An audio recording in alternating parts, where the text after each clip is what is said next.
dhe përrjedhoj do të filloj një riangazhim duke për faktin që dizajnuesit e këtij plani nuk është se kanë kohën e institucioneve të Republikës Kosovës, por duan që të kenë hapa të shpejtë të konkretizuar. Kjo vizitë është në frymën e saj që presidenti francez e tha në Tiranë, ku ndër të tjerash potencoj që javët e ardhshme pritet që të rifillojë dialogu në mes të Kosovës dhe Serbisë. Kosova ka krye negociatorin i cili akoma është fuqiplot. Unë pash që presidenti francez Macron paralajmëroi si vullnet për të ecë përpara drejt dialogu të drejt për drejt. Përrjedhoj kemi planin franko-gjerman, cilin është Franca dizajnuesi kryesor, dhe përrjedhoj do të filloj një riangazhim duke për faktin që dizajnuesit e këtij plani nuk është se kanë kohën e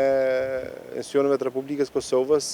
por duan që të kenë hapa të shpejtë të konkretizuar. Tani, dialogu dihet që është pjesa thelbësore e qeverisë së ardhshme me cilën do të përballet, përrjedhoj nuk është asgjë e re. A do të ketë diçka të konkretizuar, e vetmja gjë që mund të konsiderohet se në momentin kur fillon dialogu do të bëhet matja se a ka bën lëvizje Kosova dhe Serbia drejt jetësimit të posë thënë Bruxelles me pastaj në Ohër. Situata aktuale politike në vend duket se ka alarmuar diplomacinë perëndimore dhe në veçantë zonën Kallas, e cila ka paralajmëruar një vizitë në vendin tonë. Kjo vizitë është në frymën e saj që presidenti francez e tha në Tiranë, ku ndër të tjerash potencoj që javët e ardhshme pritet që të rifillojë dialogu në mes të Kosovës dhe Serbisë. Në këtë prizmë konsideroj që Bashkimi Evropian dhe në veçantë shtetet e veçëves do të marrin me shumë seriozitet këtë çështje dhe kjo mund të jetë pastaj si një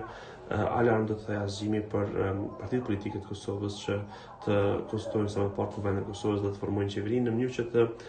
shmanget ky hendek i madh në të cilën aktualisht gjendemi dhe në kjo zbastje e madhe institucionale me të cilët ballafaqohen vendi ynë. Prandaj ardha e zonës Kallas dhe deklarimi i presidentit francez Macron disa ditë më parë janë në linjën e njëjtë atë të nevojës për të vijuar